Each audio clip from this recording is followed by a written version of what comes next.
Alright, so you'll probably be looking at the title going, what the frick, small fish? Obviously there's no method to doing mid-game PCs. It's all RNG, all luck, no skill, play more. Well, you'd be correct. Thanks for watching. Okay, well, that's right to an extent. There really are ways that you can increase your mid-game PC rate, I promise. They do need some pretty good board intuition though. Alright, first two things I want to make really clear. For one, the more downstacking you do, the more mid-game PCs you'll run into. This seems obvious, right? You need to have a low board to even think about starting a mid-game PC chain. It's just the reality of it. On top of that, clean stacking naturally leads to more opportunities to hit a perfect clear, since the revision required to get a perfect clear from a jagged board is far more difficult. Secondly, you gotta realize that mid-game PC isn't necessarily always the best option for a given scenario. Suppose you're holding a pretty nice back-to-back sequence, and you get presented with an opportunity to take a mid-game PC, but you gotta let go of back-to-back.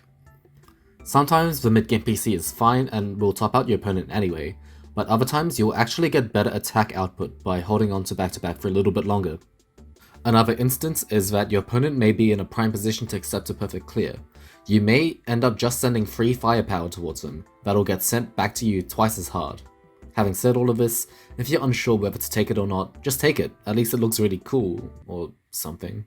Alright, with that out of the way, here's an overview of what to look out for when you can mid-game PC. First point, which is the most important, is that you must have an even amount of Minos on your board for a perfect clear to even be possible. All the pieces that you'll get in the 7-bag system have 4 Minos, which is even. If you have an odd amount of Minos on your board, there is no way that you can add or subtract an even number from an odd number to make it even again. Therefore, a PC would be impossible, assuming standard conditions, which is a 10 wide board with the 7 standard tetrominos. With this initial condition met, you're gonna need to do a little math. And yeah, I realize this is probably a little bit too much to ask from the average Tetris player. If the amount of Minos on your board is perfectly divisible by 4, such as 20 Minos divided by 4 equals 5, then the remaining field you'll have to PC will need to be even height, meaning you'll need to stack up to 2, 4, 6, and so on amount of lines. If the amount of Minos on your board leaves you with a remainder of 2, for example, 14 divided by 4, giving you 3 remainder 2. Then the remaining field you'll have to PC will need to be odd height, meaning that you'll need to stack up to 3, 5, etc. amount of lines. Great, now that we know this information, let's take a look at a couple of examples. And if that previous explanation did make sense, hopefully now it will. Here we have 16 Minos filled on our board, which is divisible by 4. This means we need to stack up to an even height, and for this case let's make it 4 height. For this example, we can close off the box on the left side, which will leave us with a PCO-like solve on the right side. Now the amount of Minos on our board is no longer divisible by 4, as 6 divided by 4 leaves you with a remainder of 2. This means that we need to stack up to an odd height, and for this case, let's make it 3 height. We notice that our stack is not yet 3 blocks tall, so we can address this with a flat eyepiece and then find the solution from there. Now, if we have an odd amount of Minos on our board, sometimes that's actually okay, and this is where screen watching comes in.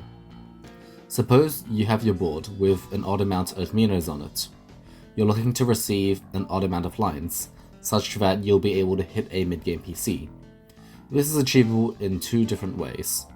First, by tanking a back-to-back attack, since back-to-back send an odd amount in most cases, and second, by cancelling an appropriate amount of attack, such that you end up tanking an odd amount of lines. For example, this board has an odd Mino count, however, if we tank 5 lines of garbage, we can get back to a state where PC is possible again. Note that accepting garbage is different from game to game, and you'll need to assess the situations according to their game mechanics. Is this technique highly complicated and probably too difficult to pull off in real time? Yeah. But does it work? Also yeah. The second point I want to make is that PC vision in general just comes with practice. This entails actually resolving the field into something familiar, which can sometimes be pretty difficult. Usually what people try to do is recover into a common freestyle PC setup such as Box or PCO. I advise training mid-game PC vision with Confidential's mid-game PC user mode. These are pretty challenging even for me, so don't feel too bad if you can't solve these immediately. Note that not all of these board states are expected to show up from mid-game. I noticed that especially the odd height PCs can be pretty hard to spot mid-game, so here's 2 examples of them from recent games.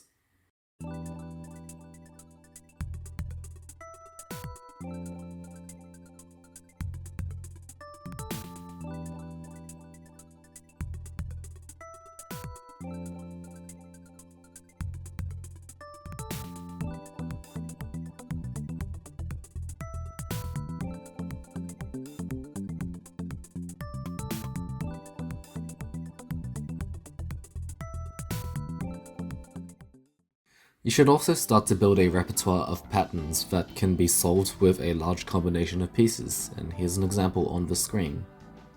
It's also important to be cognizant of multiple solutions such that you can execute them as a combo to block incoming garbage. Take the scenario. The obvious thing to do would be to close off the box with the J. However, if you have garbage incoming, that J piece would lead you to accept unwanted lines and deny you PC. Instead, you should take this alternate solution, which will block incoming garbage, and then you can attempt to continue PCing from then on. After all of this comes the question, what do I do after mid-game PC? What most people will try to do is quickly RNG another PCO setup and see what happens. Here's the third point. Sometimes it may not even be the best option to go for another PC. Say, if your queue allows for you to build a quick TSD, you could go for that instead. I often get asked, how do you know what PC you're on after you get a mid-game PC? The simple answer is that I don't. However, you can make an educated guess based on what pieces you have in your next queue. Take the example shown on the screen. Clearly this could not be first PC since we don't see one of each piece in the bag. It also couldn't be second PC since there's a duplicate of an eyepiece outside of a held, active, and next 2 pieces. For a similar reason, it couldn't be third, and it also couldn't be 5th, 6th, or 7th. Thanks to deduction, we realized that we're on 4th PC, and then from there you can attempt to do an appropriate setup and continue looping from there. Now it's not always as clear cut as that. In fact, most of the time it isn't, but usually you can use deduction to cut it down to only being a couple of options.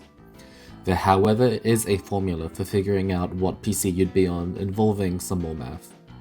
With the help of a modular operator, which is a congruence relation, we get the following formula, where P indicates the amount of pieces placed at that point, and the mod returning the remainder of 5p divided by 7.